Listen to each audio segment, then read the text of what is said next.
channel. I'm here today with Anna. She is awesome and amazing. She's located in Lake Chapala area, Ajijic, if I'm saying that correctly. Yes. She reached out to me after watching one of my other videos with Nanette, which was a few weeks ago. And she wanted to kind of share what she does, which I think is super important to our audience. Her knowledge and her skill sets we need to know about, and kind of maybe a little bit of the underbelly of things that kind of can happen in Mexico in regard to the law, contracts, if you get into trouble with the law. We're going to touch on a lot of different things. So she's my guest today for my lifestyle series for Afro Expats. Thank you all for supporting me and being here. And I'm super excited to talk to her. So we're just going to jump right into it. So Anna, tell us a little bit about yourself, where you're from originally. We kind of had a pre-discussion about where you came from and your border town, kind of living a little bit in the US and in Mexico and your experiences, and then pretty much moving into the heart of Mexico. Awesome. Yeah. Yes. Thank you so much for this opportunity, Michelle, and for You're welcome. Reading my message. And our girlfriends, I called my girlfriend Roxanne. I was like, I need to meet Michelle. She's like, let's do this. Awesome. So I love the support of the Black community in that way. Like, they always mobilize pretty quickly and openly share resources, and that's a great place to be and place to grow. Well, thank you for being here. Yes. So I like you said, I grew up on the border between Mexico and the United States in a city called Ciudad Juarez, which is the border to El Paso, Texas. And I just grew up exposed to both languages and both cultures, even the TV. Like, I grew up with PBS in my Mexican house and, watching Barney, Arthur, the Magic School Bus. So I grew up like really with both cultures completely. And then in middle school, high school, and college, I did live in the United States, and I went to the University of Texas, studied communication. Okay. And it was like a weird time. It was like, post 9/11, Al Qaeda, Bush, like all that stuff was going on. And me, like, every time I shut my eyes, all I could see was like the tequila sunrise and the beach and stuff. And something was calling me to, get out of there, get out of the US, get out of the border town and that life, with all this anti-immigrant rhetoric. And I was always an immigrant. So I was like, they don't want me here. Like, I'll leave. Like, I got a country to go to, and I love it. So I had friends that lived in Guadalajara. It was like, we were 21 and they were like, dude, it's so awesome over here. It's such a cosmopolitan city. We're close to the beach, the forest, the lake. You have to come. So I was kind of like the black sheep of my family going back to Mexico. And, my whole generational goal had been to go to the US. That was considered, the ultimate success. But for me, it just wasn't it. So I just kind of came back on my own. And I started working pretty much anything based around language, teaching English, doing call centers and stuff like that. So my profession now is a translator, and as a lawyer geared towards expats is all thanks to this gift of language that I was able to, develop and receive the privilege as a child. I absolutely love that. So Anna reached out to me. I didn't fully understand everything, but we pre-talked, and I think everything she shared with me is so relevant to us as expats in general. Doesn't matter the color of your skin, that you need to know, or you should know about just setting yourself up where you probably aren't going to run into as many problems, because it only takes one tainted experience to make you think like, oh, living in Mexico is so horrible. Things happen, right? So we were discussing some of the underbelly type of things. So just tell us a little bit about like what your focus is now. I know that you did like a few different types of things for work, and then you met an attorney that's here in Mexico, and he kind of coached you into getting your at the beginning I was just offering services as what we would call here a concierge, which is somebody that maybe goes with you to the electric company, sets up your internet service, maybe goes shopping for you, takes you to the doctor. And little by little, kind of my clients for example, such as Nanette, which she talked about it in her video, which she did a really great job of explaining a lot of things. She was kind of the one who started giving me the idea of like, you know, giving people a tour to introduce them to the area. What are the differences in the neighborhoods? And then people started saying, you know, I'm not there yet, but I want to rent. Can you go check out that house? So kind of my services started evolving as people started me asking to do different things, until eventually, like you said, a very well-known attorney here called me in and was like, what's your deal? And, you know, I don't know, I'm just a translator and I'm helping people in the community. And he said, you know, why don't you become a court certified translator? So he coached me as to the whole process of becoming a court certified translator, which is a very rigorous process.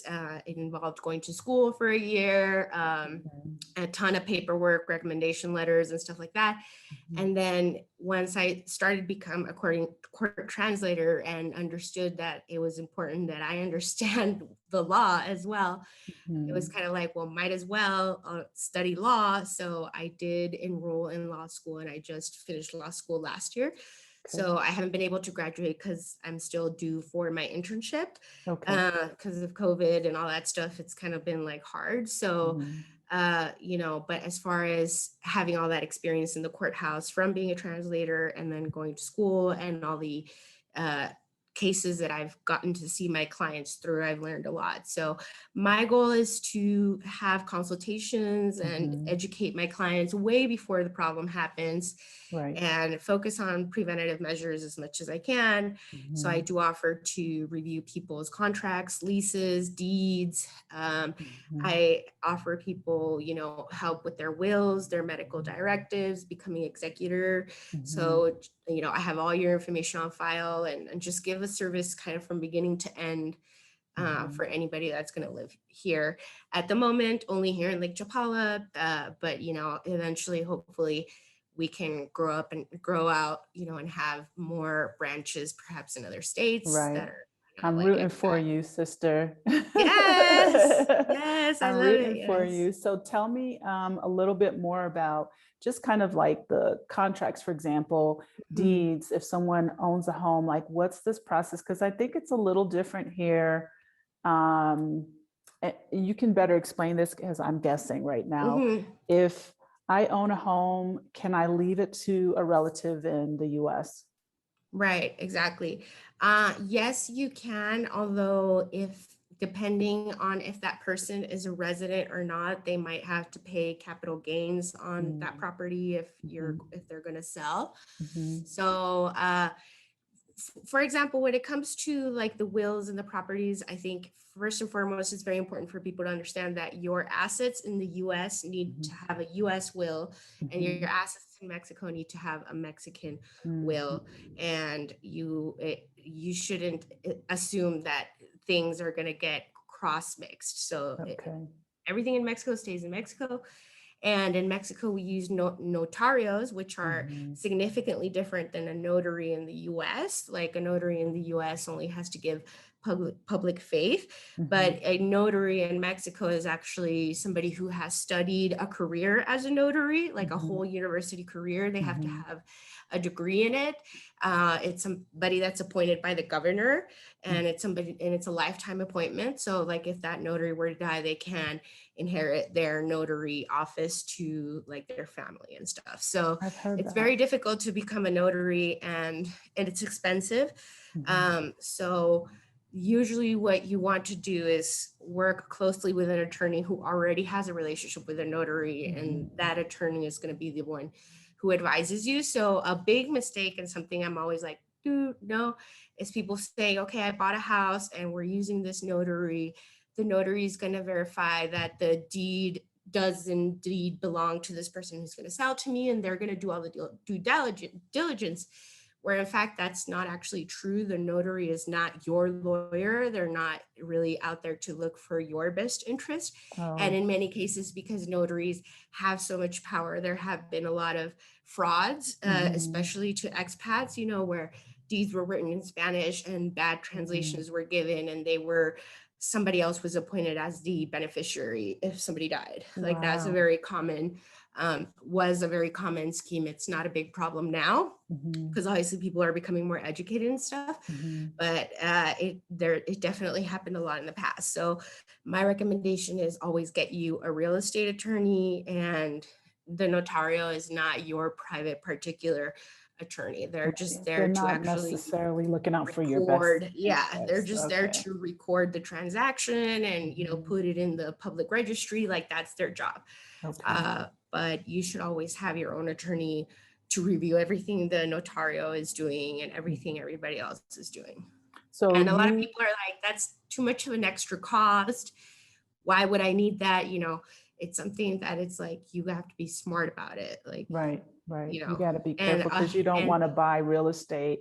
And then, if something happens to you, or even if you, I don't know, want to sell it later on, you're going to run into issues and struggles, and whatever is in Spanish is what is upheld in the court. Of course. And I also have been in several trials, criminal trials involving fraud, all having to do with real estate. So I know that eventually, like, the problems that you can run into can take years to resolve and call in court. So I'm like, if somebody would have just had a lawyer at the beginning of this whole thing, we wouldn't be here, but here we are, and I do want to talk to you a little bit about like our legal system and what our focus is and how it's changed in the last years. But we do want to avoid litigation, and the Mexican system is kind of designed towards that. And we're headed towards much more mediation, settling out of court. And we just know that actually going through the trial could take 5, 10, 15 years. Wow. To resolve. That's kind of scary.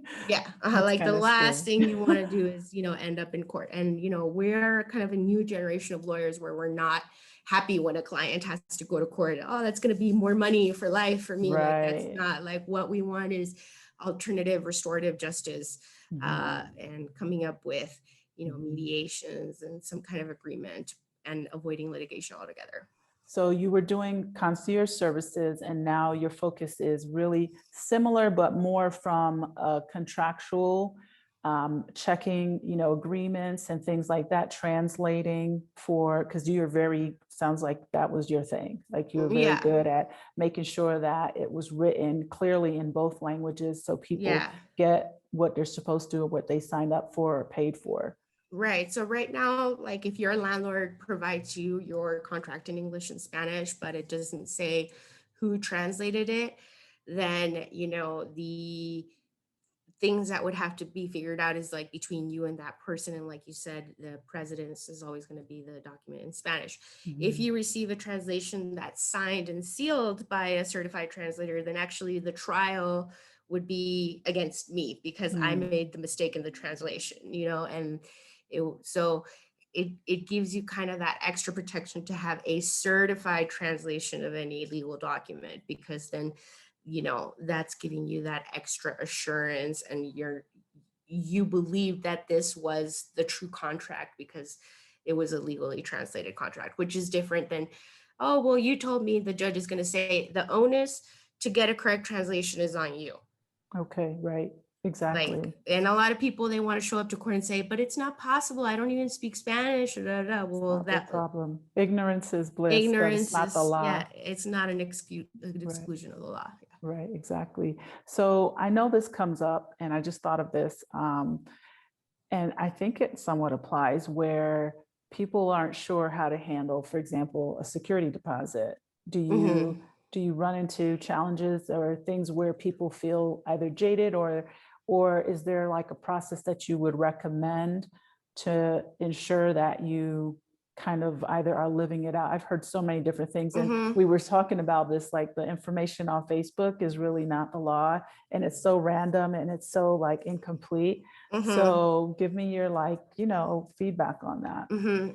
Well, first and foremost, of course, it depends on your jurisdiction, like what state you're in. Every state is going to have a different civil and penal code, and there are going to be things that are applicable in one place that are not applicable in the other. But I'll give you an example. For example, here in Jalisco, what's going on. So I just mentioned to you this tendency towards restorative justice, mediation, and all that stuff. So for example, one common problem people will run into when they want to rent a property is that they don't have a cosigner. Usually the cosigner needs to have a property with a free deed, you know, that it's not got a mortgage on it or whatever. And then that person would be held responsible in case that you damage the property or you don't pay rent. So many expats, because they don't know anybody here, and much less somebody who's willing to kind of turn over their deed, they have a hard time renting because they can't find a cosigner. So here in Jalisco, we have a mechanism where you can actually have a mediation beforehand. You mediate the contract. It's not a contentious mediation. You mediate the contract. And the value of the mediation is whatever is agreed to and, you know, obviously approved by the Institute of Alternative Justice becomes just like a judge sentence. So for example, if Michelle and I go and she rented me her house and we agreed to the certain terms and I did not, you know, comply with those terms, then you don't need to go sue me because we had already made a judicially enforceable agreement. So right away, it can be executed right away. You can remove me from the property. You can bring police. You can, you know, fine me, keep my deposit, do anything that you need to do without going to the courthouse first. So that's like a mechanism that we have available here in Jalisco, and it's actually free to do. So that right now, if you have like any sort of lease or contract, in order to make it enforceable, you would need to go to civil court first. And in order to go to court, you would have to attempt a mediation as well before that. But obviously the process would be much more drawn out than if the contract you had made it during a mediation and it was already judicially enforceable. So that's one way. But normally when it comes to contracts, a lot of people do have issues getting their deposits back. Like that's just like a normal kind of thing. You know, I personally have never had a problem getting my deposits back, but a lot of people have. And another common issue for expats that they don't understand, and that's it's a pillar of the law here is, for example, if you rent a property and you decide to fix the property, you're not entitled to receive that money back, or you're not entitled, for example, to the landlord. What happens most of the time is the landlord would say, okay, I was renting it to you for $500, but you fixed it up. Now it's worth $1,000. Get out of my house. I'm going to rent it for $1,000. They're actually entitled to do that under the law, and that's all going to be in your contract. So you should always get permission before modifying a property, and you should always know that whatever modifications you made to the property, you're not entitled to money for it. It's almost like it's just a personal thing.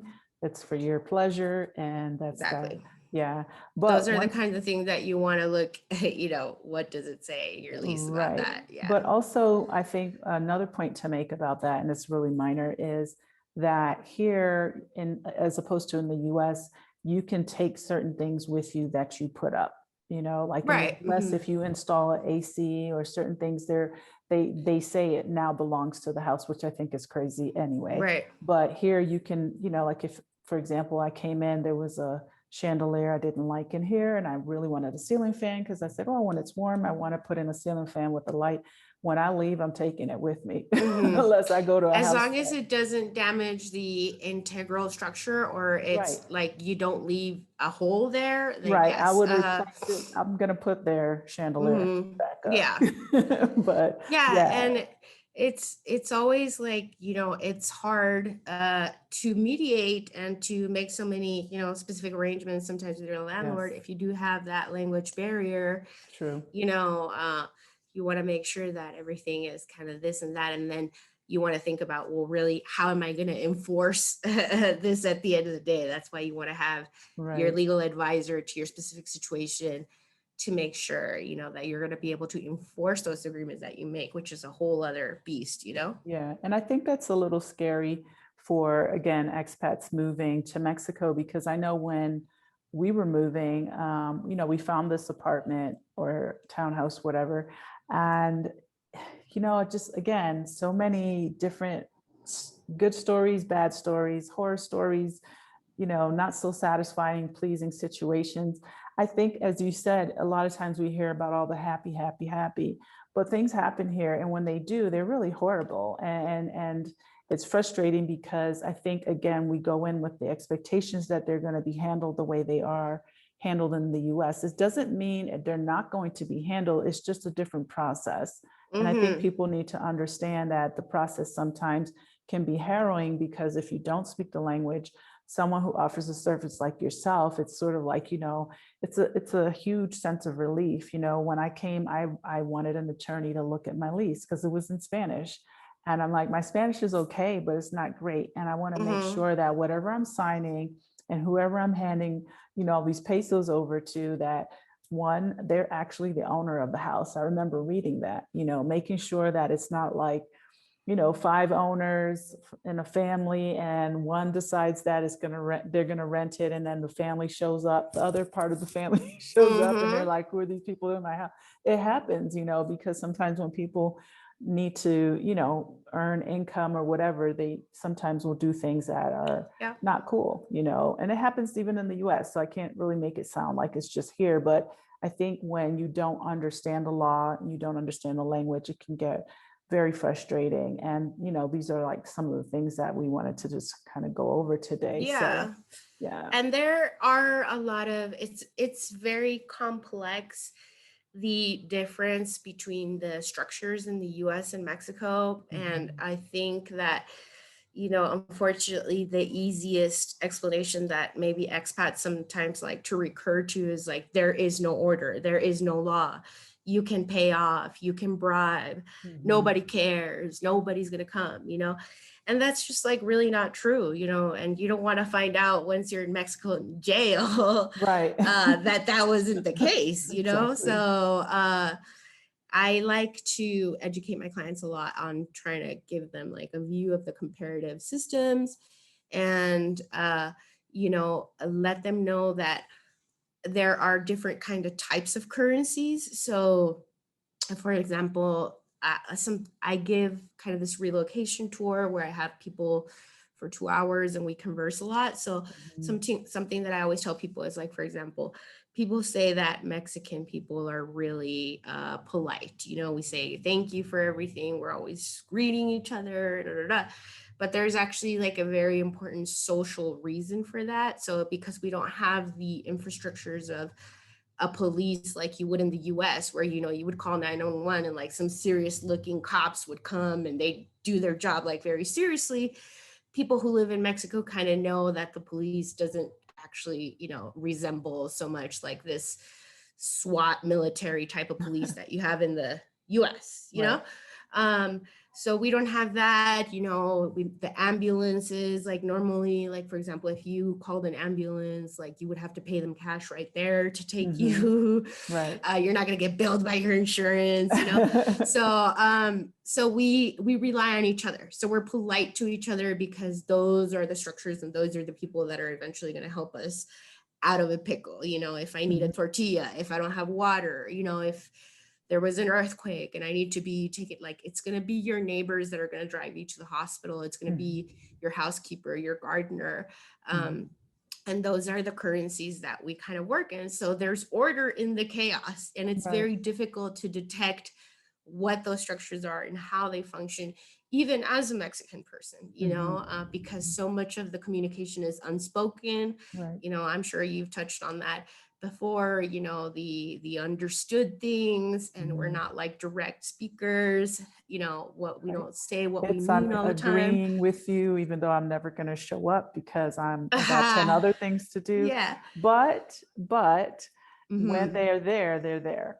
Right, exactly. And you know, they're for example, for me, you know, the currency of trust and the currency of being reliable, showing up on time, like those are the things that help me expand my business and also help me communicate with authorities that are going to be able to help me resolve things for my clients, Right. like it's And all very personal. right. I think your advantage point is you understand both cultures and Right. you're kind of like, the go between, that soft spot on both sides of the fence where Mhm. you understand how and why this operates. So if I'm American and I'm frustrated about whatever, and I say, hey, Mhm. Anna, blah, blah, blah, blah, you're going to say, okay, Michelle, and you're going to give me, you're going to pet Yeah. me, and then you're What going to is it fix. realistic to expect? And then what Exactly. and Exactly. And I think what you're doing is fantastic, honestly, because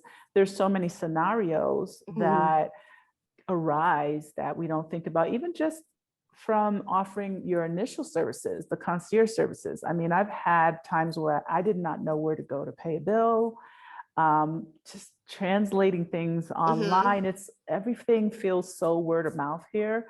It's not like, in the US, I think we're so used to being self-sufficient, independent, because we know where to find it. Go online. I And there's know I can do this. consistency in things. Yeah. Right. Mhm. If I go on Google, if I say search for blah, blah, blah near me, I mean, there's so many scenarios. I remember when I was looking for a guy or someone to just install my security system. And I just started online, did Google, and it's like, it'll show you a picture of the side of a wall. And I was just like, Mhm. what is this? Is this a business, or is there anything even still there? Yeah, So it's my like an point, empty lot. right, my Yeah. point simply is that it is really a word of mouth type of culture. People really do rely on people just the way you said it. They really can ask you, and you ask them for sugar and a Mhm. pepper. I've had my neighbors ask me for, hey, do you have a whatever? I'll give it. I'm like, can I borrow? I'm like, you can keep that pepper. I don't need it back. No, you don't Yeah. have to give me. Can I have 2 eggs? So it's actually kind of nice, because I feel like that's probably where and how our parents grew up, because they Mhm. did not have, at least my parents, Definitely. Yeah. they didn't have all of this. They were in Jamaica, and it's just this, community thing. So yes, they are more polite, and that's a good perspective, because I never thought about it like that. I absolutely Yeah. love that, and that makes a lot of sense. A lot of sense, Excuse me.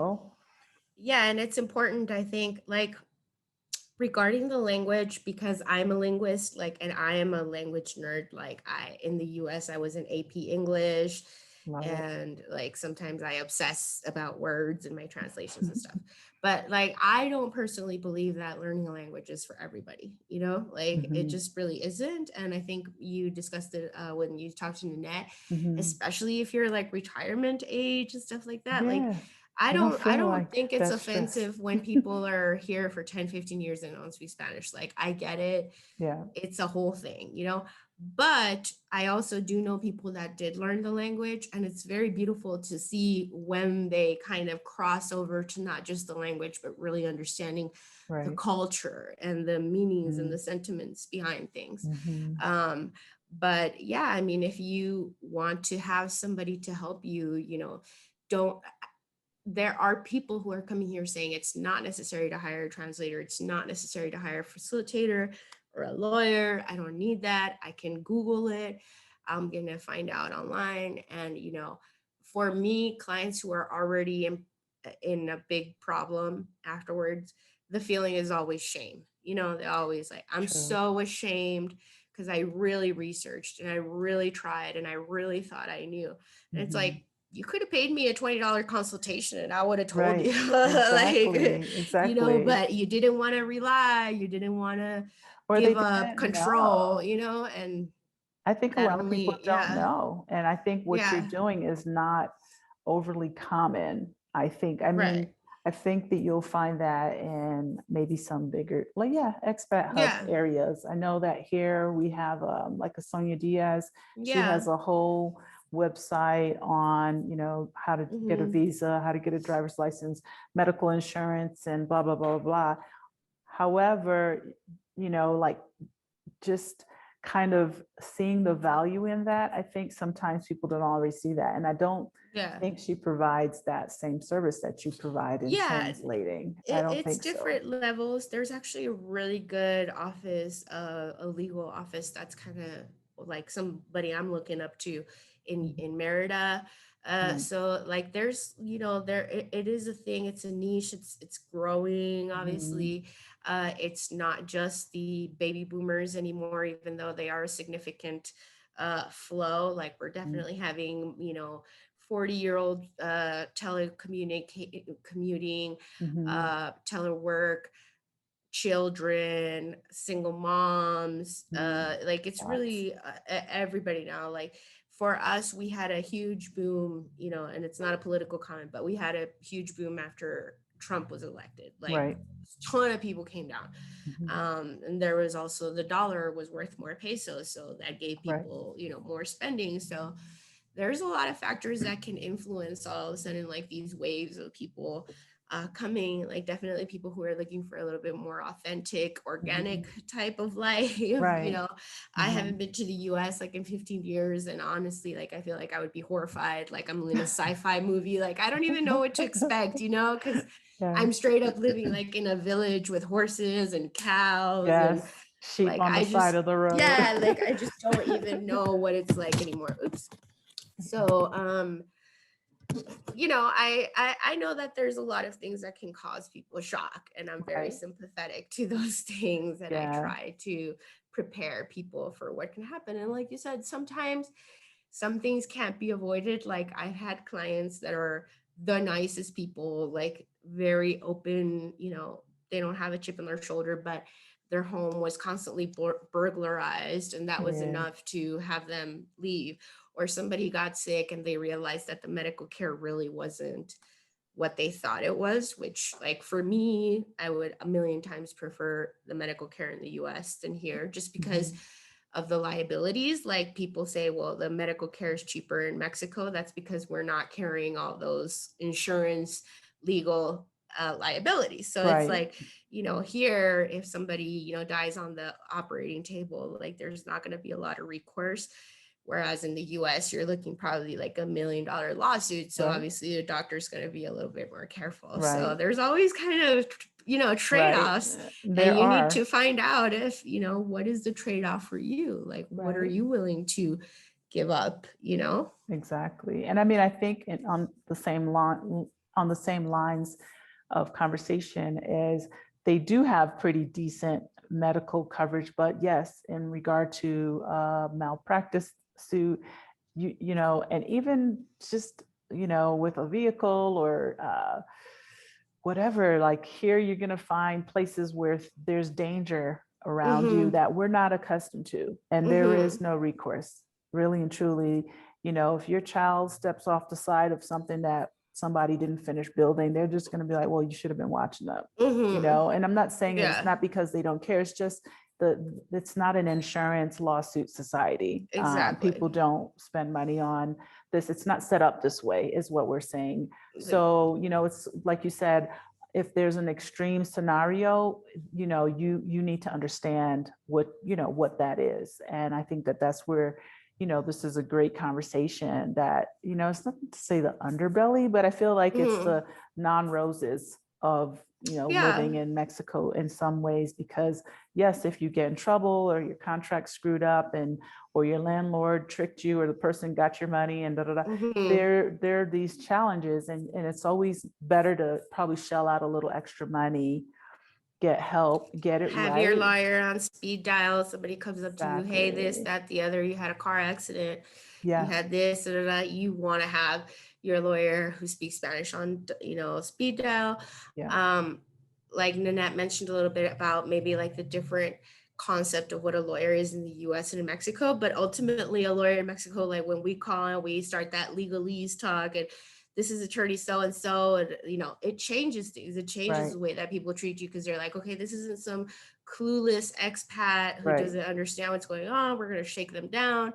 They actually have somebody behind them who's documenting and taking names down, and that definitely makes things a little bit more scary for the people that try to mess with you. That's good. I need to get your number on speed dial. Yeah, like, you know, you got pulled over, like what happened, you know? It's happened. I mean, unfortunately, and you know, so this is another thing, since we're talking about some things that are not the pretty, you know, it's the subjects that people don't like The to good, get bad, and the into. ugly. Yeah, the good, bad, the Yeah. ugly. In regard to, you know, getting pulled over. This is one thing, because it happened to us. And we were in PV and Puerto Vallarta, and we got pulled over, rightfully so, because we were, you know, we didn't realize we were driving up a one way. But, you know, in the US, you just get a ticket. And so this Right. dude starts like, you know, negotiating about what we should pay. And I was, you know, following what I've read, which is a no, give me a ticket, right?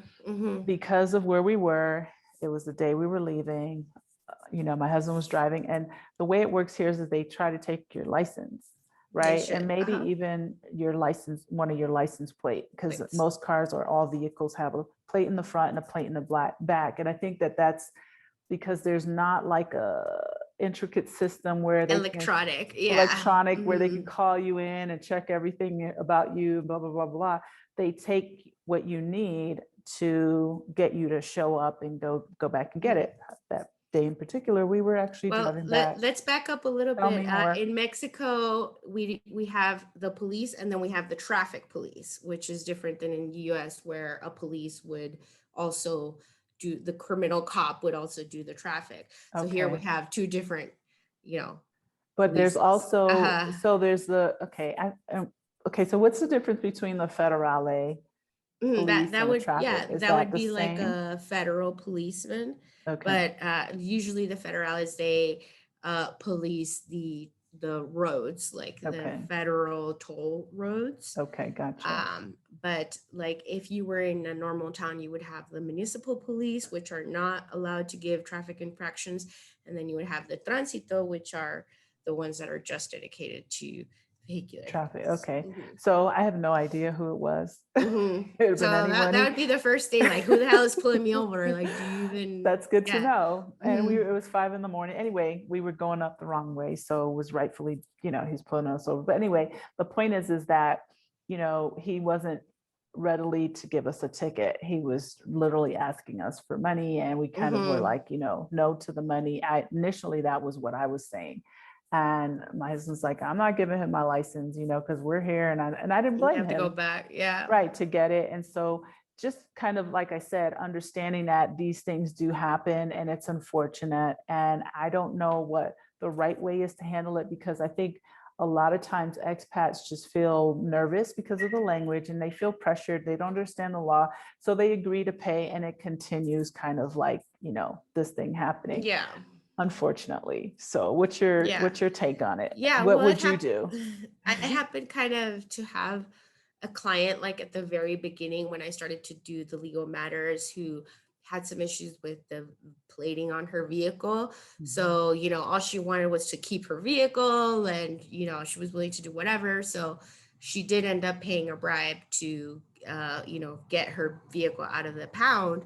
But then all the cops already knew that her, you know, that her license plates were not what they should be, and they just kept shaking her down every week for 10,000 pesos, you know. Oh my and eventually God. that person said, like, you're in on it, you set me up, you know. So I was like, I would never advise anybody to get involved in a shakedown, because, you know, you're kind of setting yourself up for perpetuity to continue to get shaken down. And something that's like very common, people say, like, if you pay a bribe, you get a code. They give you a code so that if you get pulled over again, you give that code. And no, I already paid my bribe, which is also a lie. You know what I mean? Right. So it's like, there's a lot of things that people can fall for when they're scared and when they have to pay the consequences, which, you know, for example, for a speeding ticket, the legal thing should be that your license be taken away, and then you go pay your fine, you get your license back. But of course, people are always in a hurry, and it's always on the last day. It's always on the last day. But right. They got us on the day, on the way out. But you know, you should know that if you're gonna do that, you know, that you might kind of be setting up a mark on yourself. Yeah, especially if it's in the town you live in. So yeah, beware, be leery. It happens. Just, you know, I want to be clear about that it does happen. It does feel unfair, especially if you're coming from the US.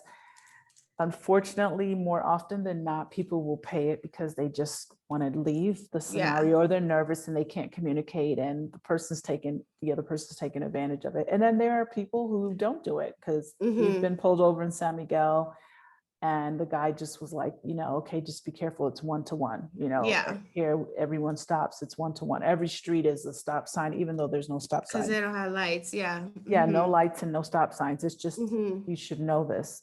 And Yeah. he was cool about it. And, yeah, so it's both sides of the fence. But like, obviously not advising anybody to break the law as a lawyer or anything. But for example, a bribe for that type of infraction would be around 200 pesos, and people will usually get shaken down for 1,000, 2,000 pesos. Yeah, no. Like if I was a Mexican and the guy said you blew the stoplight, I'd be like, how can we fix this? Like, okay, just give me 200 pesos. Okay, let's go.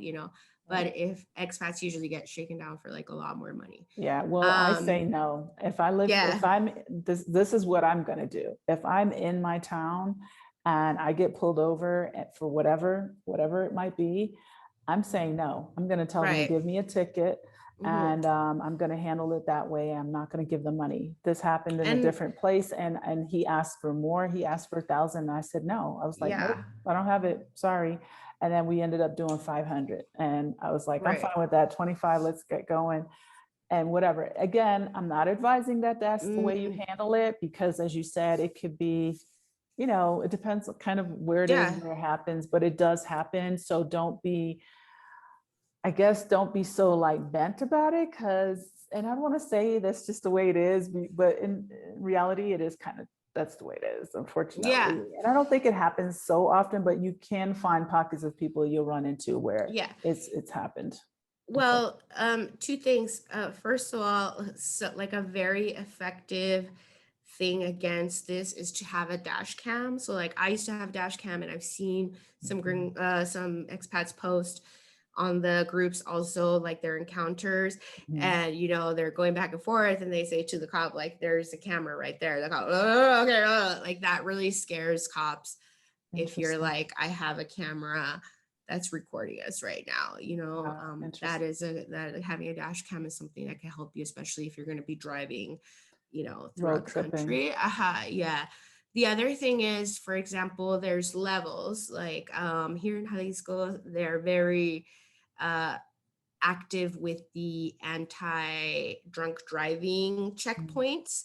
So like, for example, if you're drunk driving and you get stopped in that checkpoint, like there's no bribe there. Like that is automatic jail, automatic impound. Nobody can go and talk, if people are thinking like, I'm gonna drink and drive and call Anna, that's somewhere where you're just gonna have to go to jail. So there are levels of things you can get away with. And for example, here in Jalisco, drunk driving is not one of them, because they actually have cameras, and they've been very purposeful about making that a corruption-free process, which is good for all of us, right? Like we don't want, like I drive back and forth from Guadalajara. It's a 120 kilometer road with cows and people and stuff. Like the last thing I want is a drunk driver on there. So I'm fine if people aren't going to be able to bribe themselves out of something like that. Absolutely. But definitely when those stations get set up, we do get a lot of gringos go to jail. So, they thought that they were going to get away with it. Like, don't trust that too much, don't. Yeah, I think rely on that. Yeah, I think it's better, in my opinion, if you can get the ticket to get the ticket. And, I mean, not but to like, say for I want example, you to go to jail, but just like drunk driving is here in Jalisco is automatic jail. Wow. Suspension, car taking to the impound. It could cost you like up to 10,000 pesos a day to have the car there. Wow, that's like $500 a day, folks. Just saying. That sounds like a big deal. Plus, you're fine. So everything depends on how drunk you were, and we also have a different way of measuring the blood alcohol level. So it's like, before you go out and do those things, like find out, what the rules are. And the level is much lower than it would be in the US. I think what is it, 0.08? I don't know. Here it's like 0.02. Oh, So wow. the So get an equivalent. Uber, get a ride, catch a Yeah. taxi. Yeah. Doesn't cost a lot. Might as well, right? Well, Yeah. that's good to know. So tell me about at least one jail experience. Like, I'm curious. Not somewhat Um, specific, just kind of like, what's this process? well, right now, like I said, we have had a change in the Mexican law. Mhm, So, for example, right now, they're in a process, like in a criminal process, somebody is going to see three different judges throughout their process. So mhm, the first judge is going to be the one that's going to decide whether or not you're going to have the charges. mhm, The second judge is going to be the one who's going to review the evidence, and the third judge is going to be the one who's going to sentence you. So and give you, what the sentence is going to be. We don't have juries here.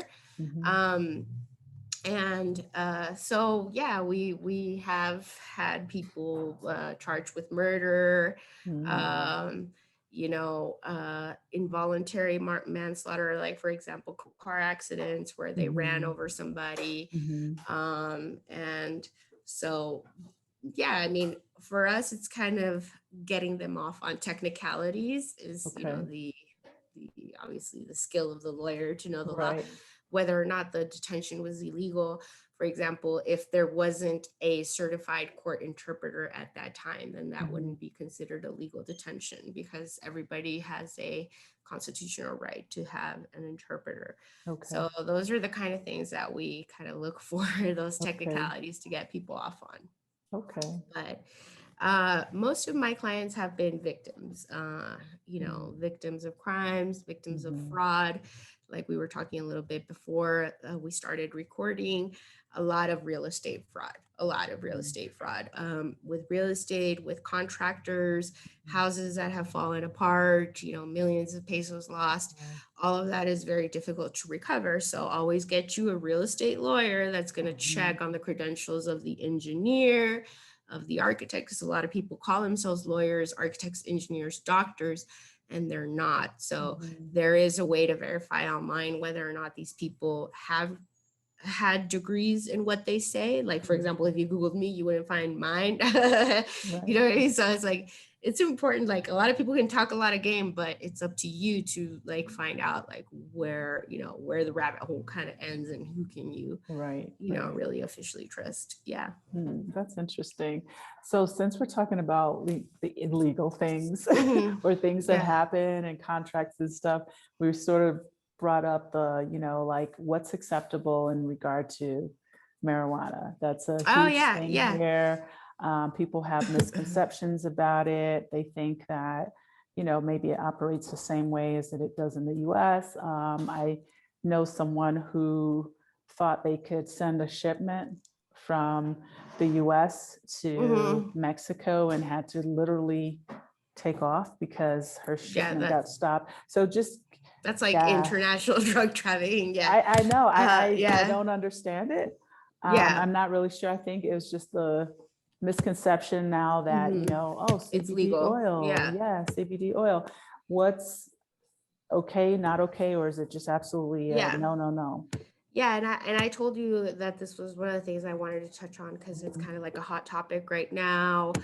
Some new developments have gone on, and I also have had clients get in trouble for shipments of CBD oil. mhm, So, like the right now, people are saying that marijuana is legal in Mexico, or it's that it's decriminalized, and mhm, neither of those things are true right now. mhm, mhm, Okay, so in Mexico, the basis for the decriminalization of marijuana is the constitutional right to develop your personality.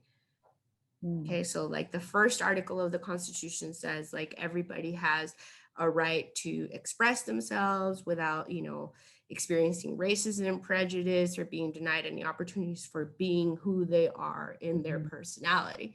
Okay. So what has happened in these years is, for example, I would apply for a permit to the health authorities, which would be something similar to like the FDA. Mhm, And I would say, I want a permit to grow and consume personally. In none of these cases are we ever talking about buying products, selling products, commercializing, consuming in public, and or exposing any third person, especially a child, to the use. All of those things are completely off the table.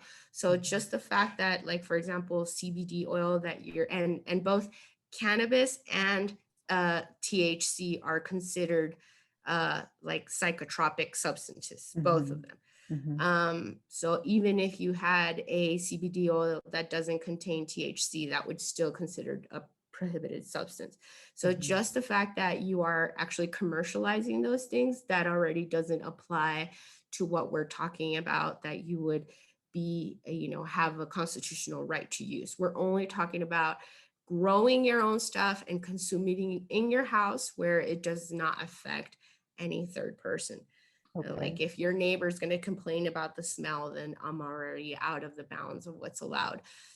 So I would apply for a permit and say, I'm only going to grow my plant and I'm only going to use it for me. I'm not going to sell it, distribute it. Question. So you need a permit? Yes. Okay. So I would say, okay, you know, I want this permit so that if the cops come to my house and they're like, your house smells like reefer, like, I have a permit, and they'd leave me alone, you know, considering that I'm not violating the other rules, which is selling, you know, having more than the allowed amount and so on. At that point, the authority would deny the permit and say, you know, no, because it's against the law. At which point we have a special kind of trial that only we have in Mexico and other Latin American countries like Argentina and Chile and stuff, which is called amparo, which loosely translate to protection, exemption, constitutional exemption. So I would come back and say, you are violating my constitutional right to develop my personality. Like a technicality, at which point they would say, okay, here's your permit. So you had to go through that whole process. So what has happened recently in the last 10 days or 2-3 weeks is that the Supreme Court of the nation already ruled unconstitutional the law that prohibits consuming marijuana. So now we are waiting for an actual law to be created in the Senate, in the lower house, passed and published in the official Gazette, which we're not even remotely close to. So that's when we're going to know how much can people have, under which circumstances. And so basically right now, you know, if you get caught like smoking in the street and the cop, you know, you're not going to say, oh, the Supreme Court ruled it. Like, no, you would actually need a lawyer that specializes in this constitutional trial to get you off. And that would be all if you weren't doing it in public, if you didn't buy it, if you didn't sell it, you literally smoked the little plant that you had in your house. That's the only thing that's allowed. So right now, CBD products that are being advertised on Facebook, getting them in the mail, there's been like, especially in the Black groups, like pop-up dinners that everything's going to be infused and la la la, like can't make it fancy, it's still illegal. That's all illegal. Okay, so I have a question then, because there are stores here in San Miguel, and I know we're in a different state, but there are like organic stores, right? I'm not going to name anyone that sells CBD oil. It's right by the cash register. What's the law with that? Like, how is that all illegal? illegal. It's all, so they don't care. So yeah, I mean, for example, like here in Jalisco, where we have a big problem with like actual drug dealers and narco violence and, you know, turf wars and all that stuff, they're a little bit like less, you know, focused on getting people who are buying CBD oil. But if, for example, I had a client in Merida where they don't have problems with the narcos and they did receive shipments of CBD oil, the police came to their house, they looked for them, they wanted to be interviewed. My client insisted it was a shakedown, and she yelled at the cop, like, why are you bothering me if they sell it at the street over there? And he's like, I'm not here at the street over there. Like, I'm here at your house. You got it in the mail, you crossed state lines with it.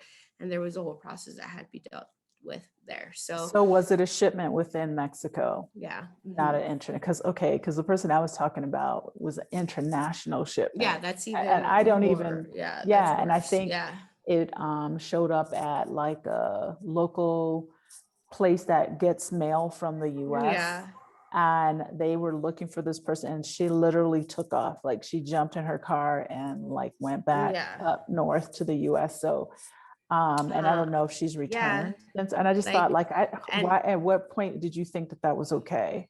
because we are hearing people post verbatim, weed is legal in Mexico as of now. But it's absolutely not. It's absolutely not. Yeah. Okay, so And even, and it's, sorry to get you, even in the states where it is legal in the US and it is controlled and it's whatever, and they have stores where you can buy things. I've never been to any of them. mhm. However, I've heard of them. Like I know in California, it's a big thing to go to places and buy edibles and things like that.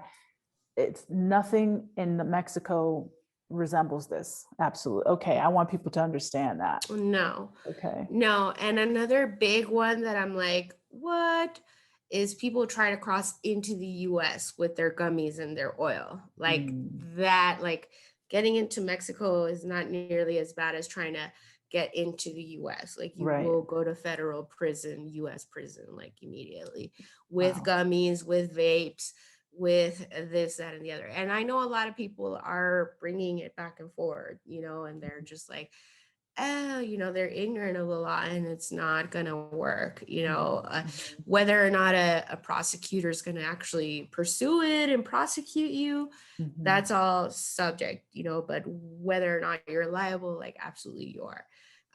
So like, be careful. I'm not saying don't do it, that's like each person's thing, but definitely don't order it in the mail, don't travel with it, and don't for a second think that it's legal or it's decriminalized. Because some people say, well, it's different, like for example the case of California where federally it's not legal, so it's like people can't move the money and it's a big problem, and we're going to have to face all those things if eventually it does become legal, or we'll have to face all those things, but we're very far away from that.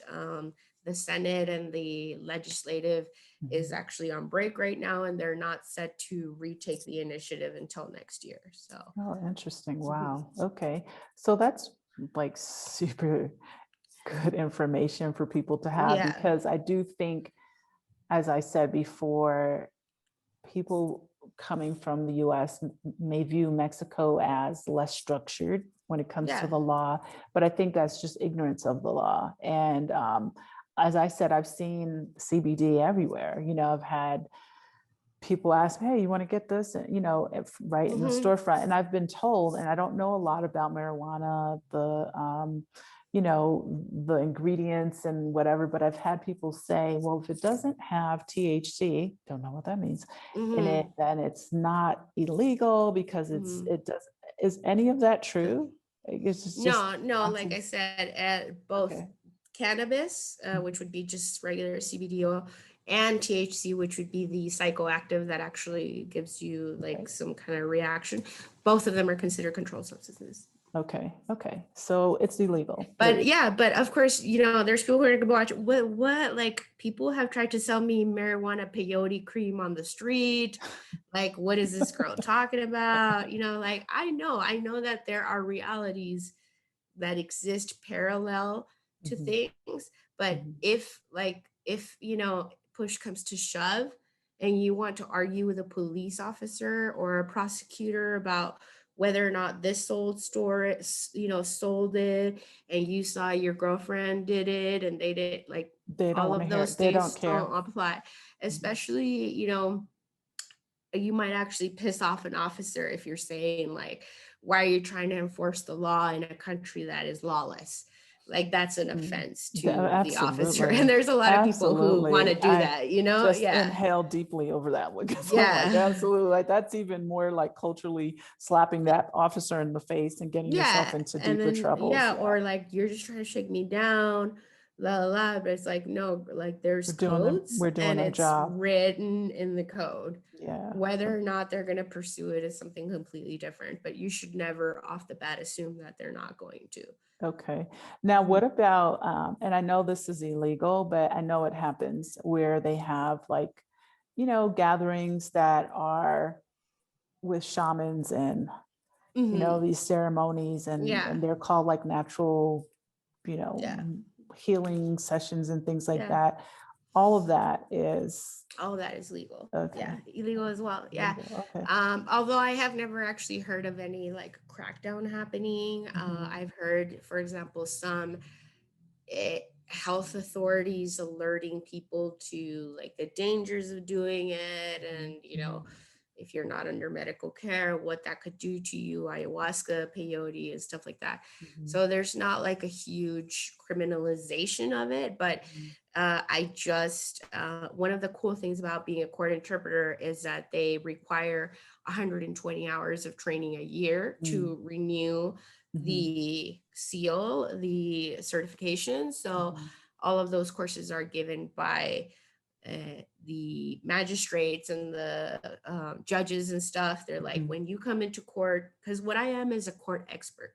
So like, for example, if you have a car accident and you need to prove X, Y, or Z, only a court certified expert is going to be able to turn in a report to the judge. So they train all the court experts in ballistics, real estate. Like there's over 2,000 court experts, for example, in Jalisco, in all different, for example, a malpractice, it would have to be a court expert approved, specific doctor in brain surgery. You know what I mean? Like I just had to find one that specialized in hip surgery, like it has to be a court approved expert. So the judges are teaching us how to present the evidence, how they want the report to be. They're like, I'm not the expert, you're the expert.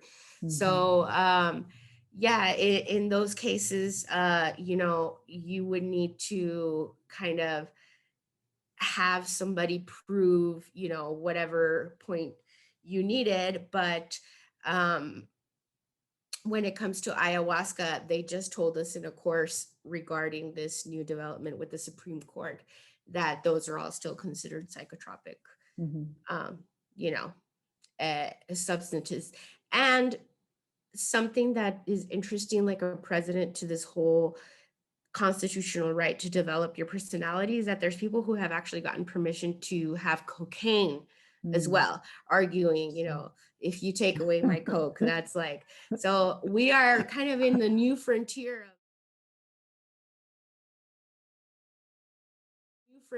of what these personal liberties are really going to entail. But I think it's interesting that Mexico is like progressive in that direction, where they are trying to include, all types of gender identities, races, the ethnic groups, and, so many languages. We're so diverse when it comes to the indigenous population in Mexico.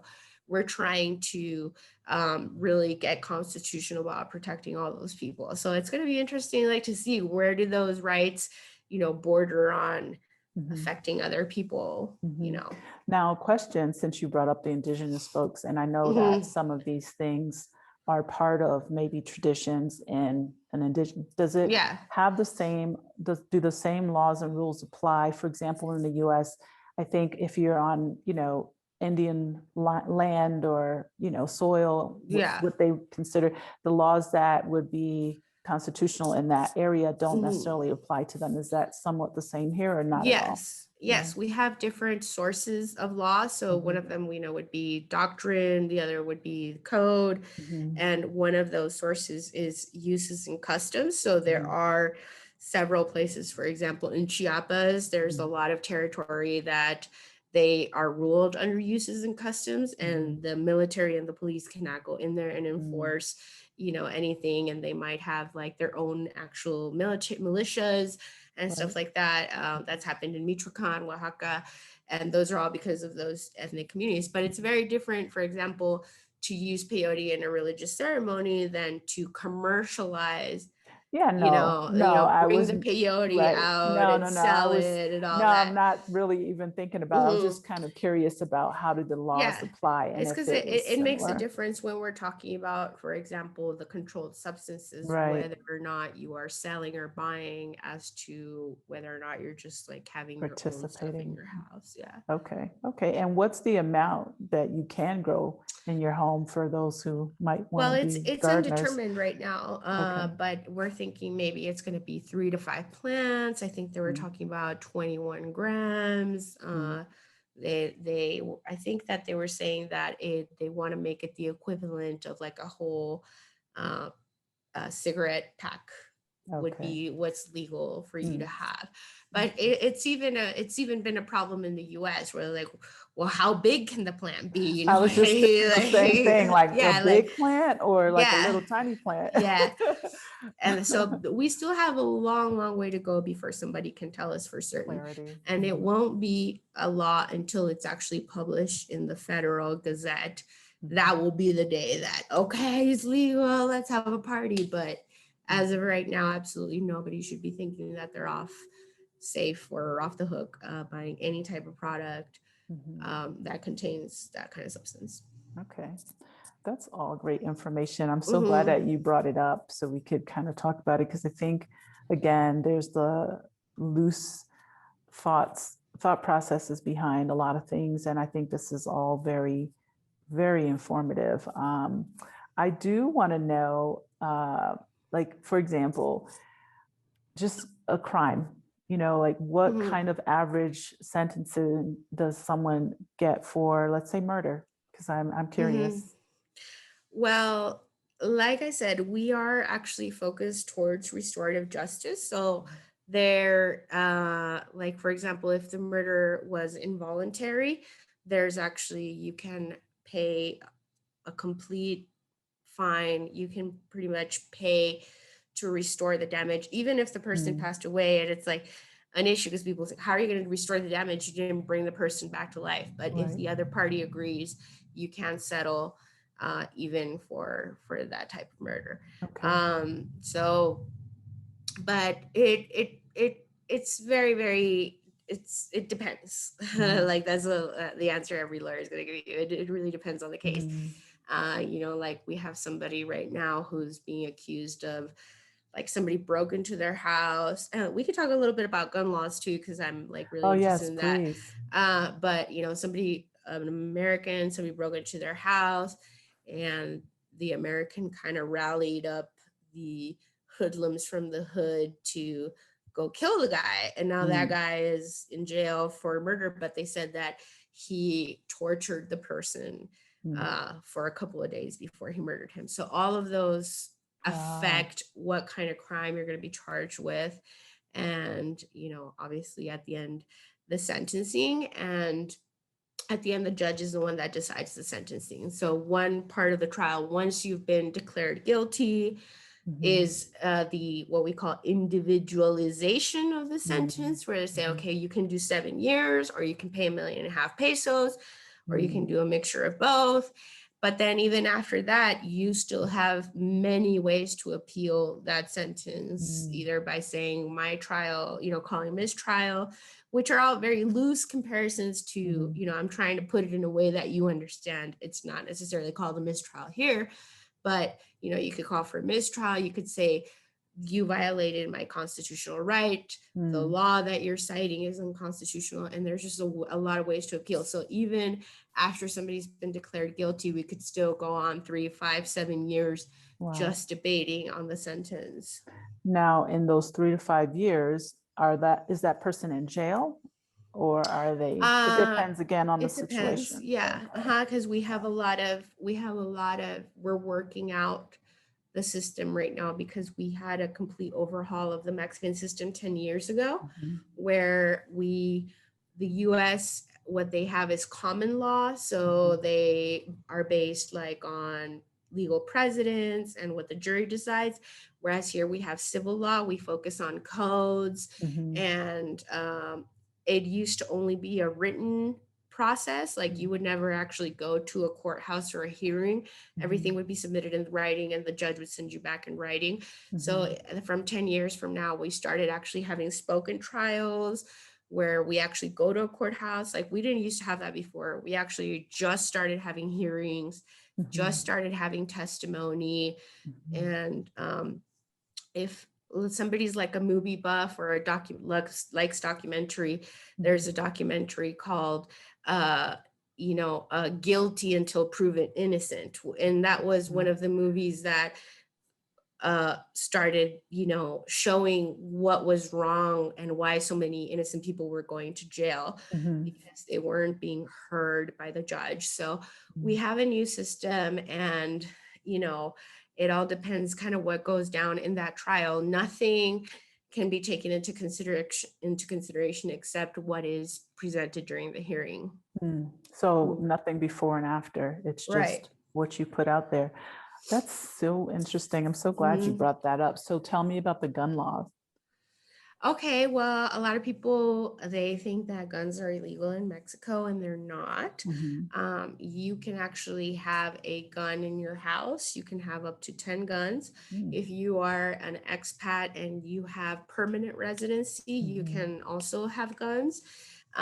Guns come from the military, so there's only 2 gun stores in Mexico. Mhm. The one that's always been in Mexico City, and now there's a new one in Monterrey, and it's called DCAM.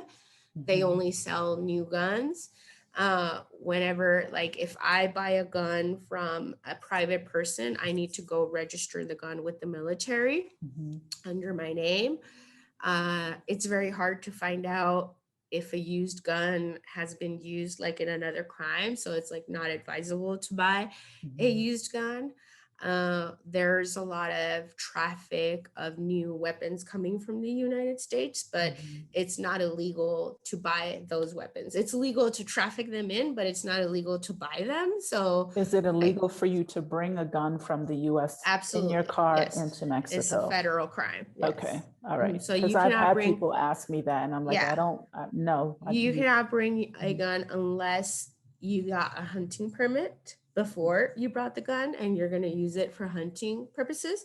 That is the only way that you could actually import a gun. Otherwise, it would be considered a very serious federal crime, which would Mhm. be gun trafficking. So, Wow. Okay. weapons trafficking. But no, if you want to have a gun, you would need to, the surefire way would be to go to Mexico City or Monterrey to get a new one.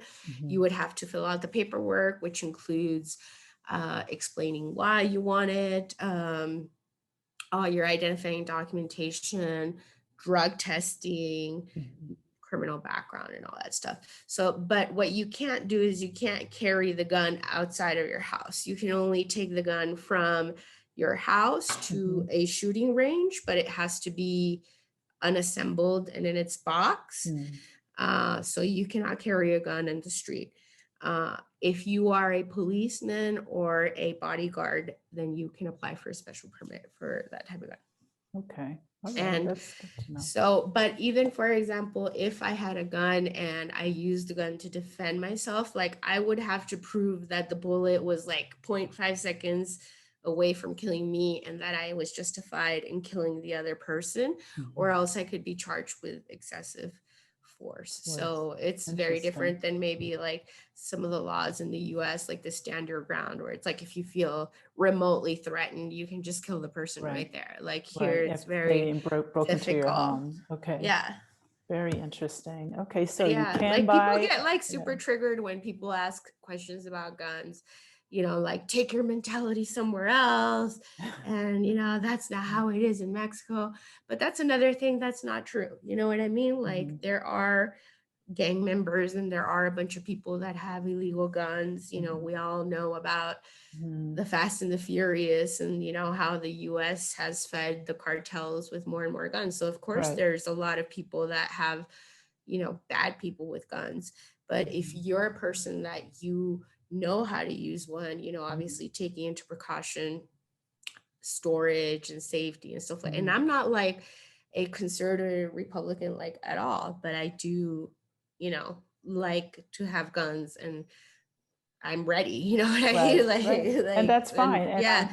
I'm glad we thought about that because we did not just pre-discuss that particular subject. And Hmm. I think that a lot of people don't know this. And I didn't know this. I knew for sure that I could not bring a gun from the US to Mexico. That I knew as a fact. But I Hmm. had no idea that you could actually buy a new gun and you register yourself to have that gun, just like, you should in the US as well, but it's better to get a new one. Yeah. And there were 2 specific places that you could get it from. Like you can't get it at Walmart. You have to go straight to the military. Exactly. So about who can buy a gun, you said you have to be a permanent resident. Can you be a temporary resident? No. Okay. So only permanent residents can buy a gun and have it in their home. Okay. Yes. And it's actually a constitutional right. I think it's the 10th article of the Constitution, where it says everybody has a right to bear a weapon in their home to defend their home. Interesting. Okay. Yeah. That's interesting. I did not know that. And there's a lot of shooting ranges. Like if you were somebody who was into it, like you would probably very easily find shooting ranges, and it is like a normal activity, and it's like a sport, like people who can afford it. Like there's actually super nice shooting ranges. Like there's one in Guadalajara that's almost $1 million pesos a year, and it's only by invitation. And so there is a culture. Like that's another thing that I think like people, they kind of jump on the bandwagon that it's the US and they're crazy. And don't get me wrong, like for me, even though actually we have had school shootings in Mexico, obviously not to the degree. And for me, that's a big difference in how I choose to raise my family. Like I have other concerns, of course, but shooting up a school is like not one of them. Very rare. But it doesn't mean that guns are illegal in Mexico. Like that's just not really true. Okay, no, that's a great point. And I didn't even think about that. I knew, like I said, I knew that you couldn't bring them here, but I didn't realize that you could actually, even a permanent resident, buy a new gun and register yourself and have it in your home. And because people feel like, at times they want to protect themselves. And I totally respect that as well. You never know what someone else has been through. So and I actually did almost like 1.5 years of training at the gun range before I even decided to, purchase one, because I didn't know like anything about it, but it was like, I met somebody, the opportunity presented, and then we started taking like a bunch of expats to it, and they loved it. And we started getting their paperwork done. And so it's like, it's definitely doable. Yeah. No, that's good to know. Well, I know my husband recently went to a gun range with a local friend of ours, and he liked it. I think he brought his son. And, well, like where I go, they have because you can't do the military grade weapons like the AKs and stuff like that, but at the gun range you can play with them. So it's like I'd never done like a Mossberg, like I like got like I got like a bruise on my shoulder after using that stuff. Like it's definitely a rush. And it's fun, but so you guys don't mess with Anna. Yeah. Note to self. I love it. I mean, well, it is the Wild West, like at the end of the day, you know what I mean? And I'm not waiting for, I'm not comfortable like when I was in Texas where, the police would show up in less than a minute and it would be 10 cars. That's it's a like good point. I really don't know, we don't rely on those types of structures, unfortunately. Right. Yeah, that's true. That's a very good point. So about like 2 things, and we could probably do another meeting at a later date. Do you know about, or are you able to guide people in regard to setting up a business? Because I feel that people don't understand, again, the laws and things like that. And I feel like that I would love to have a different conversation in regard to, working permit, who's allowed, what kind of business, is it out of your home? Is it a rental, et cetera, et cetera. That's something I would for sure like to speak to you. And then also, if someone got deported, I've heard stories about this as well, just kind of. Yeah. Well, just in very broad general terms, because it definitely could be like another whole discussion about businesses, is like Mexico may fail in a lot of ways infrastructurally, but one of the things that they don't make mistakes in is the taxes. So actually the taxes in Mexico, the tax authority is very advanced and very thorough, and accounts are getting monitored. And it all has to do a lot with the drug trade as well. Like the government's strategy has been to attack them through the money laundering and the money banking accounts. So Right. there's always a lot of tracking going on. So you want to make sure like you're paying your taxes. So actually there's been a lot of change, for example, in the Airbnb taxes. So like right now, if you have an Airbnb, you really want to get an accountant that specializes in Airbnbs. Get a permit. And you know, otherwise you're going to be retained a ridiculous amount if you're not paying that.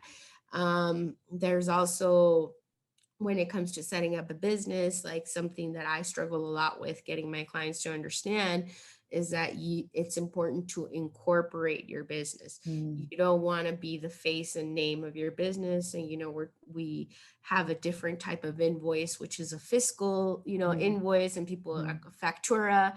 And that's like the official invoice. And a lot of people don't do facturas, so they don't have to pay taxes. But, you know, if you're issuing facturas to your name, the kind of responsibility that you could have, the liabilities that you could have as a person are much higher than if you go incorporate your company. And then if you were to have an issue, like let's say I have a hotel, the hotel is under my name. My guest came and brought a kilo of cocaine into the hotel. And now I'm personally liable for that, because that's how the law works here. It's something like eminent domain, but different.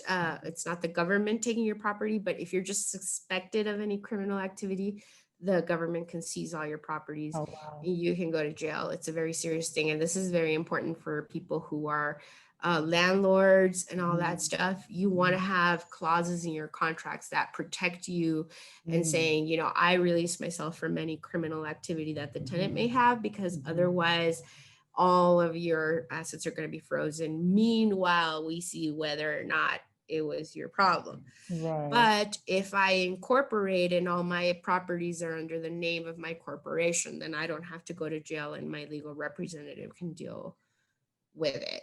But incorporating is an expensive process. And by expensive, I mean like $2,000, you know, because it involves notarios and lawyers and registering with the tax authorities. But I have found that a lot of expats are very lazy about following those protocols. And it scares the crap out of me, because I'm like, when those people have a problem,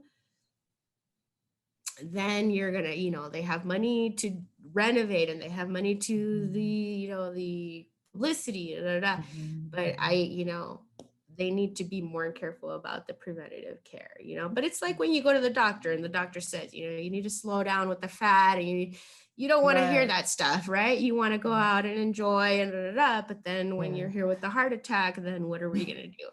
Yeah, You know? that's So true. That's I true. would always advise expats, if they're going to do restaurants, if they're going to do hotels, any kind of business, always incorporate your business and have a business name and have your tax ID through your business, and kind of release yourself from all the The liabilities that could liability happen. aspects. Okay.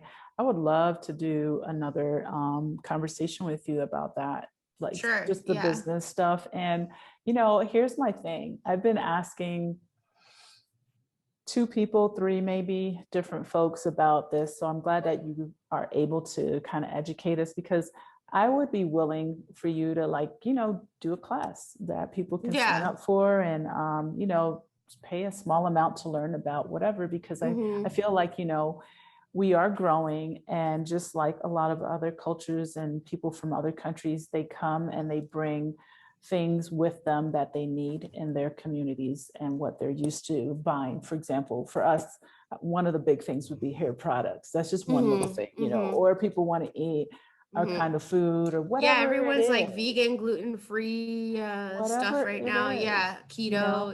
Yeah, whatever it is. Or some people are like, I want Jamaican food. I want, you know, these products for my Black hair texture. Whatever it is that you're doing, I just want to be one of the voices that tells you this is the way you should do it. So I feel like that's there's an a formal opportunity. process. Exactly. And I think a lot of folks, again, not necessarily that they're doing it wrong, because I don't investigate. That's not my space or place, but I do provide the platform for folks to advertise what their business, product, or service is. And I feel that in addition to providing that, it would be nice to provide them with the education on how, whatever. And, if that's something you would be able to kind of walk someone through, like if you said, I can talk to you for an hour, help you get set up, and this is my fee, blah, blah, blah, blah. I think I would pay for that. You know what I'm saying? I have some things in the works that I'm like, okay, how does this work? Because it feels very gray area. You know what I'm saying? Where I'm not really getting the exact, correct, accurate information. And then even just in regard to paying taxes on both sides of the fence. I mean, I'm not saying that, but just setting it up so there's not that repercussion later on down the line. So I think we should totally circle back to that. Yeah, we can help out.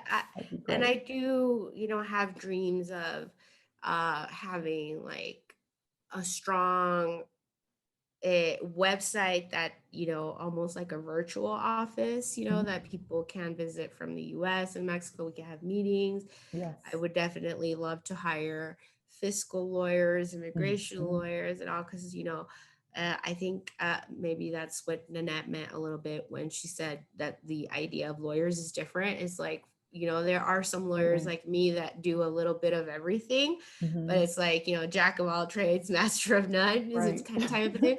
For me, the ideal thing would be able to delegate to other people that are like really experts in the matter. Absolutely. And, they may not be like totally fluent in English, but I can identify the client's needs and where we're going, what type of file we need to have, and then, defer to somebody who's an expert, because especially when it comes to tax law, that's just, we're not talking about bribes. We're not talking about skirting it. Like, this is trouble, something very, very serious. Yeah.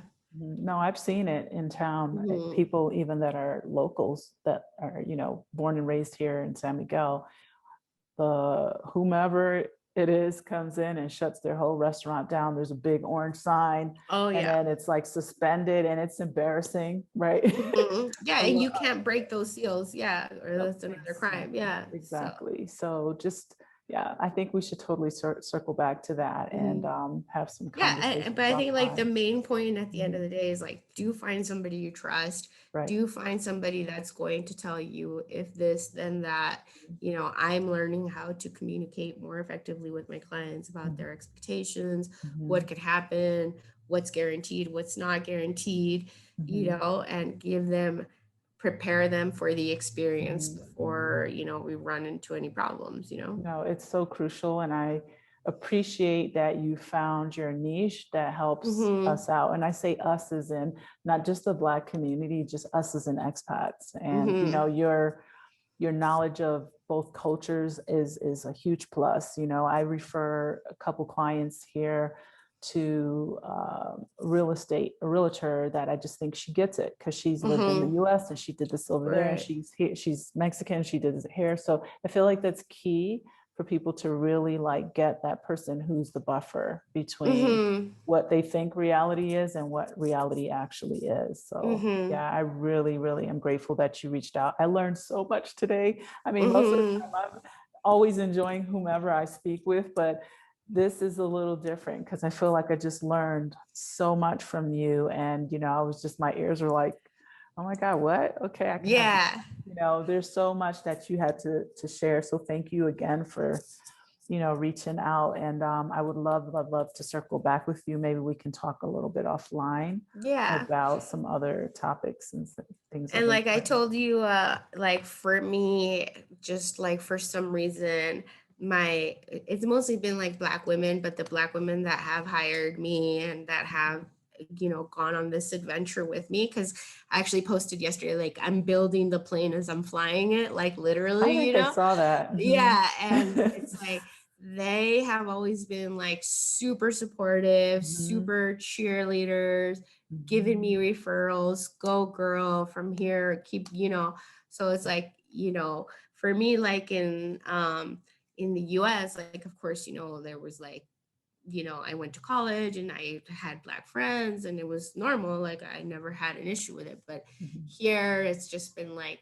definitely a different type of client, much Mhm. more open, friendly, fierce, adventurous, Yeah.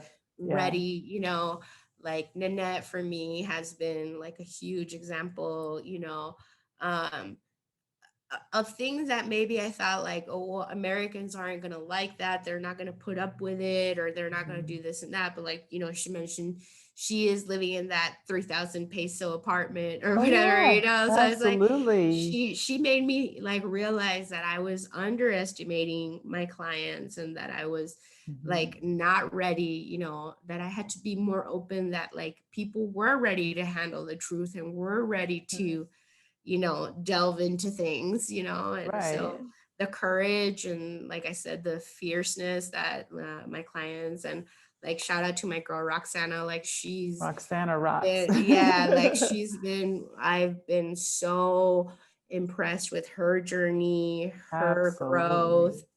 her acceptance of things. Like, again, you know, she went to Orizaba and people be like, you know, why? Like, go to Chapala, go to, you know, San Somewhere Miguel, like, comfortable, yeah, right. somewhere like more comfortable. And, you Mhm. know, she's thrived, she came, she saw, she conquered, she's, you know, and that's like, for me, that's the best type of client, you know, because I Absolutely. like to grow with my clients and I like to Mhm.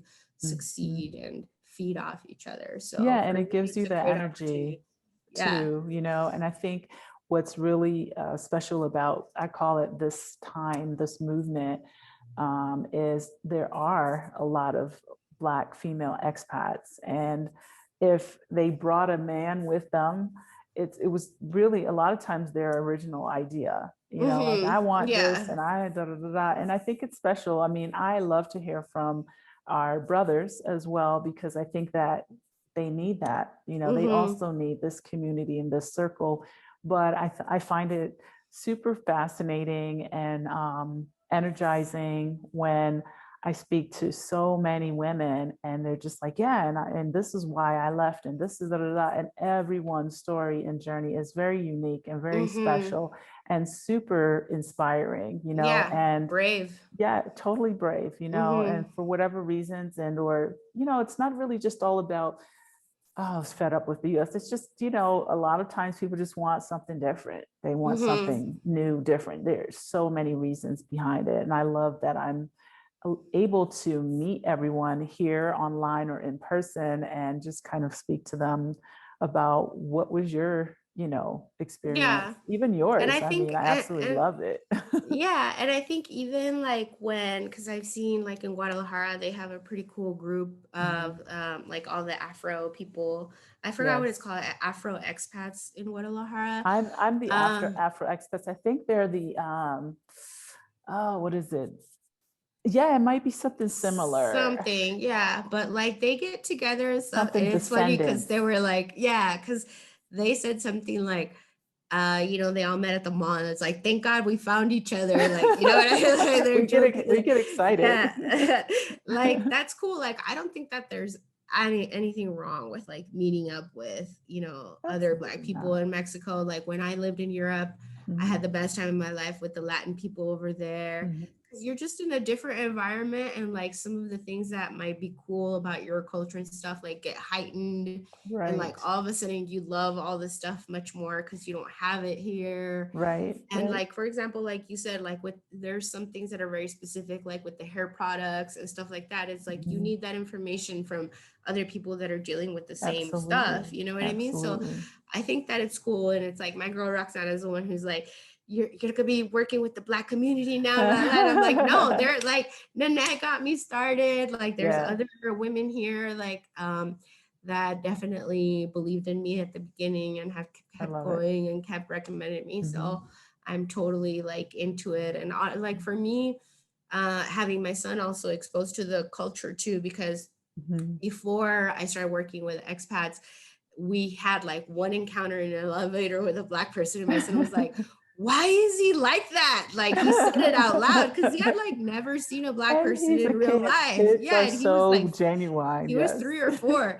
And it's So like, we were cute. just like, we You're like, you like, know, like quiet. shoved him. Yeah. Like, but I thought like, it's So really cute. important for me that he knows and that he chills, Absolutely. you know, and it's like, we have Black families here with kids and stuff like that. So it's Oh, like, I love for it. him, it's normal and da, da, Mhm. da. And then I don't know what movie, you know, sometimes when movies come up that deal with that stuff, like he gets angry, like, and he's 9, 10. So it's like, if I Yeah, didn't have that, you know, connection like with real life people and real life friends, I feel like he right, wouldn't be as committed emotionally to right. anti-racism and stuff like that. Cause it's like, Mhm. no, you know, like it affects him personally because he Right. knows It's people, you not know. fair, So right? Exactly. yeah. I think that's special, and that's what I like about being in Mexico, that it gives my son the diversity across the board. I mean, we Hmm. don't have a large uh, Black community, but it's growing very quickly, and there are now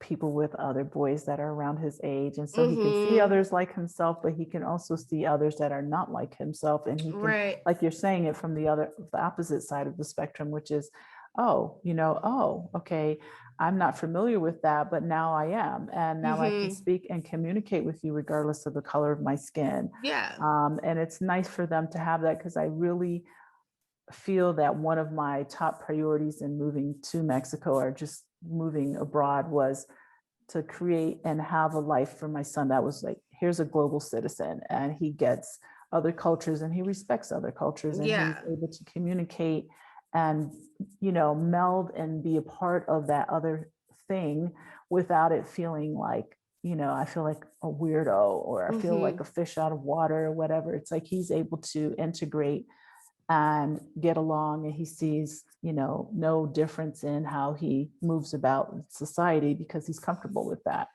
And I thought that Yeah. was very important. So I think that we are on the right track, right? Yeah. Well, I mean, growing up, you know, multicultural as well, it Hmm. really allowed me to take the best from each Exactly. thing. Hmm. And like, you know, they say like every language is a different world. Like it Hmm. really is a different reality. And you can Hmm. kind of not even just pick one, but learn to live with simultaneous realities at the same time, which Right. is a huge skill, you Hmm. know. And like I feel like when I was back then, you know, I was multicultural, and I'm blessed to be here in Lake Chapala, where for some people it's a complaint that there's too many expats and blah, blah, blah. But for me, it's great to Hmm. have, you know, all those simultaneous things happening at the same time. You Yeah, can bounce back and forth like whatever you're feeling with that day, and you exactly. know. You can And fully then immerse wherever you are if you yeah, want and then to. you know my son is asking, well, where's Canada and where's Germany and where's Portugal and where's France? Because Exactly. he's meeting all these people from there. Exactly. And I'm like, okay, you know, That's so cool. I love it. yeah. Same here. Same here. I mean, for me, it was also ease of, living in a new place. I wanted to make Mm-hmm. sure that it wasn't just about me and my show, Right. where it's like, okay, here's where I want to go. This is what I want to do. Da, da, da. I really wanted, my husband and my son to really feel like, okay, I can, fit here, Mm-hmm. and it's not awkward and uncomfortable. I'm not, forced and shoved down my throat to necessarily be able to communicate, because that's a big thing. And for myself, if I had a choice, maybe I would have picked somewhere that was, I really am learning. Because, when you first get here, you're like all gun ho, like, yeah, I'm going to make this work or whatever. But the reality of it is of the situation is that when you're with a family, or even just by yourself, you want to make sure that you can handle that transition, because it takes a Mm-hmm. while, like even with my Yeah. son, he had some moments where he was acting out in school because he couldn't communicate, and he couldn't It's talk about frustrating. whatever the Yeah. problem was to someone in the school, because they didn't understand him. And these are things that I think I didn't fully really think of. I just thought, okay, it's a bilingual school, there'll be some of there that can translate, but there were some challenges there, and it kind of forced him within less than a year to really start learning the language. I mean, I got him a tutor, but really taking it serious because he's social. So those are just like things, that I think no matter where you go in the world, you'll encounter them. But coming here, it was just sort of like made it a little easier. And I Yeah. really like it here anyway. And I'm No, sure I and would like Chapala. I haven't made it over to Chapala yet, on my list, my short list. well, I mean, when you come, like, we can definitely do a whole day full of like family centered activities. So Yes, you could see I like, would love that. because you know, a lot of people do have that impression like it's a sleepy town, it's a little Florida, there's too many like retired people.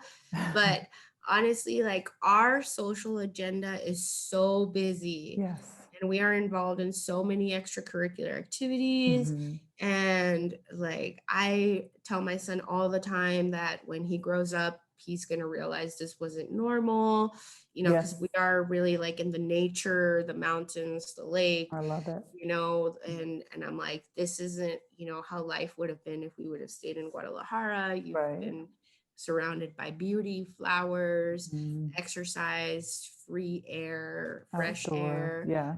um, and and also like a bunch of people that are like we're their adoptive family because everybody's from Right. somewhere else. So something that I really like about Chapala is being able to have a tribe, which is so important, you know, Absolutely. when you are moving abroad. And like I mentioned at the beginning, those currencies, you know, that are more important than money. So for Mhm. us, you know, having all these adopted families and being, you know, a part of so many different processes and people leaving and then new people coming, like, Right. you know, I think adaptability is the skill for the future more than a Absolutely. math or a language or it's like Absolutely. how can you adapt to all the new changes that are going to go on. Exactly. I 100% agree with Mhm. that. That's a great point. So, But so you yeah. have an open invitation for like straight And up family yes, activities in and vice Guadalajara. versa, and Yeah, vice I would love versa. that. Yeah. Yeah, I come think visit San us. Miguel is so beautiful too. It is. It really is. There's a lot to do here. There are a lot of really interesting people from all over the world. It's not Hmm. just, the US and Canada, as people would like to think it. It's just a nice mix and melting pot. And it's a pretty place, I like it a lot. Yeah, so There's a beautiful. lot to do. There's always a lot of things to do. But I feel that way about Mexico. I feel like Hmm. Mexico is so undiscovered. And I am just like so thrilled that COVID is letting us kind of get out a little more and it's not so Hmm. crazy. I mean, still lots of precautions and things like this, but yeah, I'm just ready to road trip around Mexico. Yeah, I wish I had same. like an Airstream Yeah, back a of a lot of people. pickup truck. I would Yeah, be gone. a lot of people are, you know, I think thinking that way, especially after COVID. They're like, you know, life is short. Yes. We need to go do the things we've always wanted to do. So I do like, I have been pretty much booked solid the last 2 months with my relocation tour, which is like a Nice. 2 hour tour, you know, that I get I take. It's love a it. private tour. I get a driver so we can chat and, Okay. you know, what do you want, what do you need, are you gonna have a car, you're gonna have dogs or mobility issues, and take you, you know, I love everywhere. But it. I've been really really busy with the relocation tours just because that uptick, like people are like there's no time to waste, must live out dreams now. Yes. And so No, I want to hear more about that. So yeah. tell me, we're gonna circle back. We're gonna have another Sure. meeting, but tell me how people can find you and Hmm. like online, whether it's on Facebook, wherever it is, and then also just a quick list of your services, including the relocation. Yeah, so I guess I'll give you the link so you can put up Mhm, my sillertranslations.com mhm, and you'll find out a little bit more about my translation services, which a lot of people need, like for immigration, to have mhm. birth certificates, death certificates, financial statements and stuff like that. I'm certified to have all those translations accepted. Right now, with the Canada Canadian border opening up, they're requiring translated vaccine certificates. So I've been doing Okay. like dozens of those. And I'm on the embassy's list of translators. So you'll find all that information there. I haven't developed my website for my legal services because I am waiting to get my professional Mhm. license to actually call myself a lawyer. But I'm more like a paralegal right now. Okay. So, you know, I can check contracts and all that stuff. Mhm. I can do Zoom consultations. Perfect. And definitely, if you are coming here, I have a whole rental concierge service where it's like, tell me what you Awesome. want, what you're looking for, your budget. I'll send you 5, 6 rentals a week.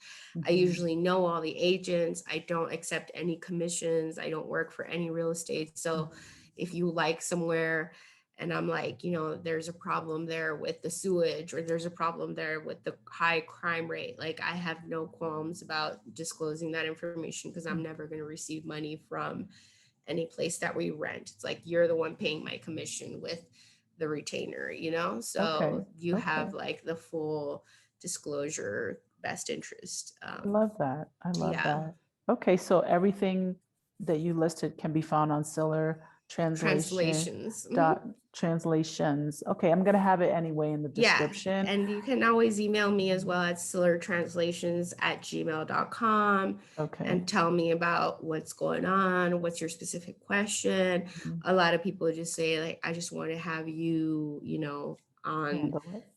yeah, like, I just want to know that, if I had an issue, I could contact you. Perfect. And so, Yeah, a I'm lot of definitely people, gonna contact you. I have a couple questions that I would like to, I also translate a lot of medical reports. So like, when people want to take their medical files back to the US, I'm like specialized in that as well. Awesome. And just in case you guys missed it, she's in Ajijic, which is Lake Chapala. Yeah. It's like a town I know it's in Jalisco, close to Guadalajara. Right. We spoke to Nanette and Nana in that area a couple weeks ago. So that's kind of how we connected. Yeah. Yeah. And, there's a lot of videos on YouTube and stuff, and I'm not against people looking at that stuff, and, just don't believe in everything you see. Don't come thinking that you are going to get that 3,000 peso rental, or, that there's that there's free medical care in Mexico. Like, that's also technically, like, it's true, but it's very lacking. So it's like, if you are going to need insurance, that's not going to be a good option for you. So I'm definitely open to getting to know people on a personal basis, and really developing a profile for them and an action plan, and have as much customized legendary service as possible. I love it. I think it's perfect. And I love that you're doing that, because sometimes it makes sense to pay for that up front, and kind of, again, it depends a lot on your personality as well, and how risque you might be about things. But I think it does make the transition to living in a new place easier to have boots on the ground. And I think with COVID, it's made it a little bit more real in terms of like, what's going to happen if I get hospitalized. I'm sure you've heard horror stories about expats being held hostage in hospitals because you're not allowed to leave until you pay cash. What's going to happen if I die? What's going to happen to my child? Like, a lot of really, it's pushed us into that zone, right? Where it's like, like for me, and it's just happened over and over again. People dying without wills, can't get access to their money, can't recover the body. Wow. Like, it could just really be a real big nightmare for your family if you don't do your stuff. And people a lot of times tell me, can you translate my US will? And it's like, I can, but it's not going to be enforceable in Mexico. Right. Exactly. Yeah. And I think that's key. So everything So you're just hit offering me makes up, sense. tell me where you're at, what we're doing, and let's consult, let's work together.